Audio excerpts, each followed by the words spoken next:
Video காலில் வரக்கூடிய தலைவர் அல்ல, வீட்டுக்கே வரக்கூடிய தலைவர். நாங்க இதெல்லாம் பத்தி கவலைப்படாம சந்தோஷமா இருந்தோம். கொள்கை எதிரிகள் மற்றும் பிளவுவாத சக்திகளுடன் என்றைக்கும் நேரடியாகவோ மறைமுகமாகவோ கூட்டணி இல்லை.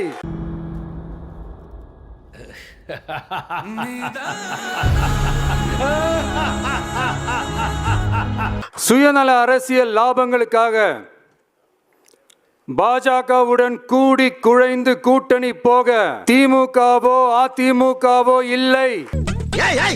என்ன சொல்ல சொன்னா என்ன சொல்லிட்டு இருக்க? கொள்கை எதிரிகள் மற்றும் பிளவுவாத சக்திகளுடன் என்றைக்கும் நேரடியாகவோ மறைமுகமாகவோ கூட்டணி இல்லை என்பதில் தமிழக வெற்றி கழகம் மிக உறுதியாக இருக்கிறது. இதுக்கெல்லாம் யார் காரணம் தெரியுமா?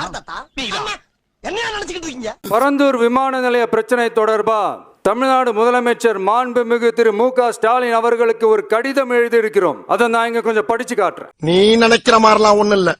மக்கள் பாதிக்காத வண்ணம்னா என்னங்க சார்? ஒண்ணு அந்த இடத்துல ஏர்போர்ட் வருதுன்னு சொல்லணும், இல்ல அந்த இடத்துல ஏர்போர்ட் வராதுன்னு சொல்லணும். ரெண்டுமே அந்த அறிக்கையில இல்ல. நான் நல்லா பண்றனோ இல்லையோ, ஆனா நீ நல்லா பண்ற. வெறும் 1005 குடும்பங்கள்னா உங்களுக்கு அவ்வளவு சாதாரணமா போச்சா சிஎம் சார்?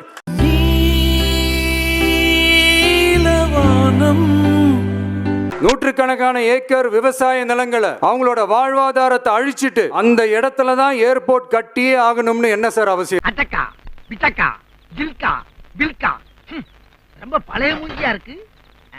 அப்புறம் எப்படி சார் நீங்க உங்களை மக்களின் முதல்வர்னு நான் கூசாம சொல்றீங்க? அட வெக்கம் கட்டுவீங்களா? இதுக்கு எதுக்குடா வெள்ளையங்கிலி மாலைன்னு? இதுல வேற உங்களுக்கும் இந்த பரந்தூர் ஏர்போர்ட் கட்டுற பிரச்சனைக்கும் சம்பந்தமே இல்லாத மாதிரி வேற காட்டிக்கிறீங்க. இப்ப நான் என்ன உங்கள்கிட்ட சொல்றது? தேவையில்லாத ஐடியாலாம் கொடுத்துட்டு நம்மளை இறக்கி விட்டு படிக்க பாக்குறானே. இவங்கிட்ட போய் நான் என்னத்த பேசுவேன்? ஆனா ஏர்போர்ட்டுக்காக பரந்தூரை பரிந்துரை செஞ்சது உங்க கவர்மெண்ட் தான் ஒன்றிய விமான போக்குவரத்து துறை அமைச்சர் சில மாதங்களுக்கு முன்னாடி சென்னை வந்திருந்தப்போ சொன்னார். இதுக்கெல்லாம் யார் காரணம் தெரியுமா? என்ன நினைச்சுக்கிட்டு இருக்கீங்க? பரந்தூர் மக்களை இது வரைக்கும் நீங்க ஏன் சந்திக்கலன்னு கேட்டா அதுக்கும் பதில் இல்லை. ஒரு தப்பு நடந்து போச்சுன்னு. தப்பு நடந்து போச்சா? நான் இப்போ ஒன்னும் குறைஞ்சிடல சிஎம் சார். ஒன்னா நின்னு போராடிட்டு இருக்கிற பரந்தூர் பகுதி விவசாய பெருங்குடி மக்களை தயவு செஞ்சு நீங்க நேர்ல சந்திச்சு பேசுங்க. ரொம்ப வருஷம் கழிச்சு மோத பார்க்க போறாங்க. நல்ல சிரிச்ச மாதிரி திரும்ப.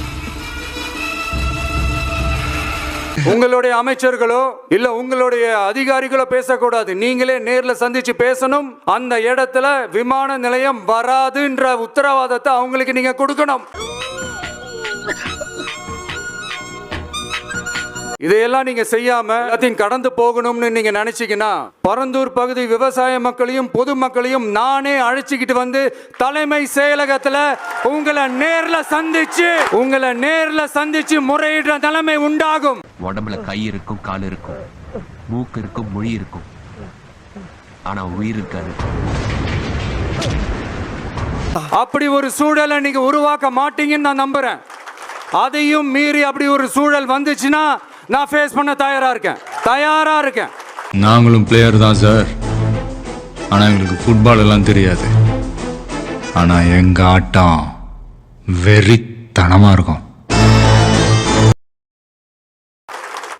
தேங்க்யூ. நன்றி, வணக்கம்.